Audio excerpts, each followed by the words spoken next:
Hello friends, welcome to my channel study with Shilpi. Friends, हम लोग UGC NET exam geography, TGT, PGT geography and all upcoming geography exam की तैयारी कर रहे हैं। फ्रेंड्स, आज हम ज्योग्राफी में पढ़ेंगे व्यवहारवाद, जिससे हमारे पिछले एग्ज़ाम में कई सारे क्वेश्चन पूछे जा चुके हैं और हमारे आगे आने वाले एग्ज़ाम के लिए भी यह मोस्ट इम्पॉर्टेंट है। तो आइए फ्रेंड्स, शुरू करते हैं।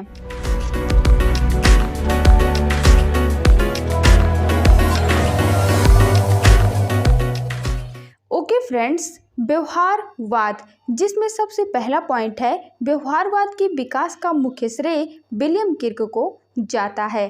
ठीक है फ्रेंड्स, आपको याद रखना है कि व्यवहारवाद के विकास का मुख्य श्रेय विलियम किर्क महोदय को जाता है। नेक्स्ट पॉइंट है प्रत्यक्षवादियों द्वारा विकसित सिद्धांतों, मॉडलों तथा व्याख्याओं में सांख्यिकीय तकनीकों के प्रयोग के प्रति लोगों में असंतोष उत्पन्न हुआ। फ्रेंड्स, ये भी एक इम्पॉर्टेंट पॉइंट है कि व्यवहारवाद का विकास कैसे हुआ या क्यों हुआ।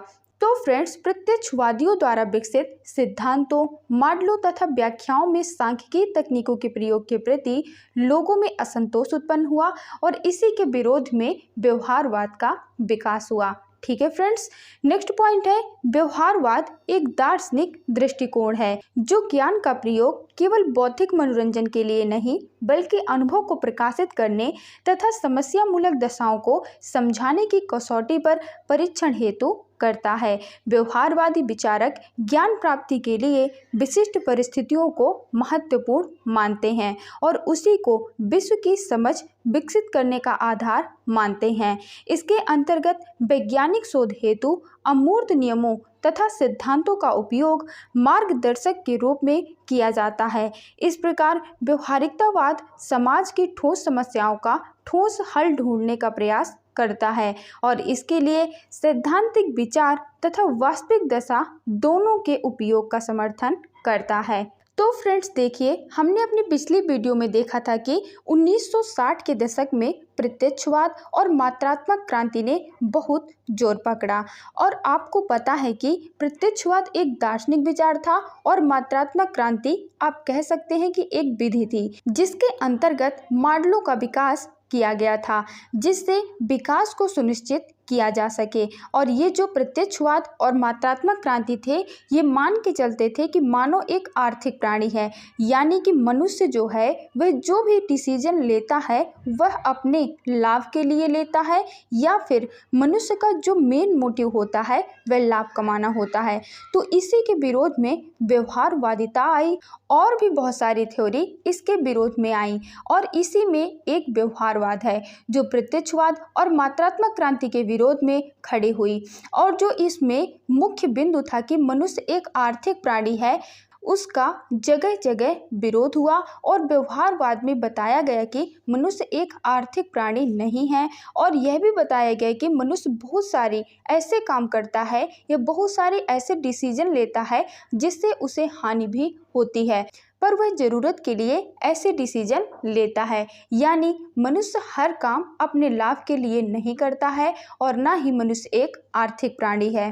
ठीक है फ्रेंड्स, तो आई होप कि आपको समझ में आ गया होगा कि व्यवहारवाद क्या था और इसका विकास क्यों हुआ था।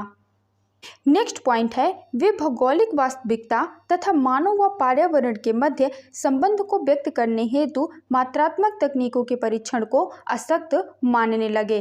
कौन मानने लगे? व्यवहारवादी भौगोलिक वास्तविकता तथा मानव व पर्यावरण के मध्य संबंध को व्यक्त करने हेतु मात्रात्मक तकनीकों के परीक्षण को असक्त मानने लगे। नेक्स्ट पॉइंट है व्यवहारवाद का मुख्य उद्देश्य मात्रात्मक सिद्धांतों के स्थान पर मानवतावादी मॉडल एवं सिद्धांतों का विकास करना था। फ्रेंड्स, अभी हमने पढ़ा था कि जो मात्रात्मक क्रांति थी उसमें सबसे ज़्यादा मॉडलों और सिद्धांतों का और गणितीय विधियों का प्रयोग किया जाता था और इसी के विरोध में व्यवहारवाद का विकास हुआ और व्यवहारवाद का मुख्य उद्देश्य मात्रात्मक सिद्धांतों के स्थान पर मानवतावादी मॉडलों एवं सिद्धांतों का विकास करना था। नेक्स्ट पॉइंट है ये व्यक्तिनिष्ठ बोध द्वारा पर्यावरण और व्यक्ति द्वारा निर्णय प्रक्रिया की व्याख्या करता है। कौन करता है फ्रेंड्स? व्यवहारवाद व्यक्तिनिष्ठ बोध द्वारा यानी व्यक्ति के अनुभव द्वारा, पर्यावरण और व्यक्ति द्वारा निर्णय प्रक्रिया की व्याख्या करता है। नेक्स्ट पॉइंट है भूगोल में व्यवहारिक अधिगम की शुरुआत 1960 में हुई। व्यवहारवादी अधिगम भूगोल में मानव एवं पर्यावरण के पारस्परिक अंतरक्रियात्मक संबंध पर आधारित होते हैं।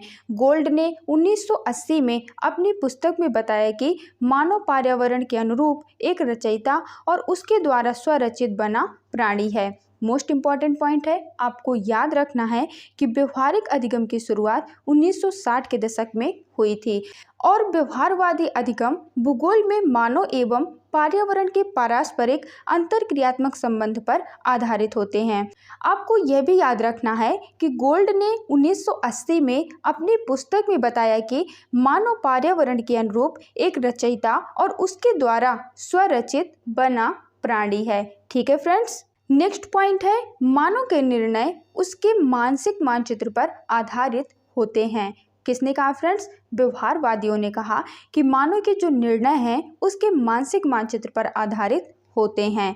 नेक्स्ट पॉइंट है बोल्डिंग के अनुसार मानव वातावरण के संबंध एक परंपरागत मॉडल पर आधारित होते हैं। फ्रेंड्स, बोल्डिंग ने एक मॉडल प्रस्तुत किया था और उन्होंने कहा था कि जो मानव वातावरण के संबंध है एक परंपरागत मॉडल पर आधारित होते हैं।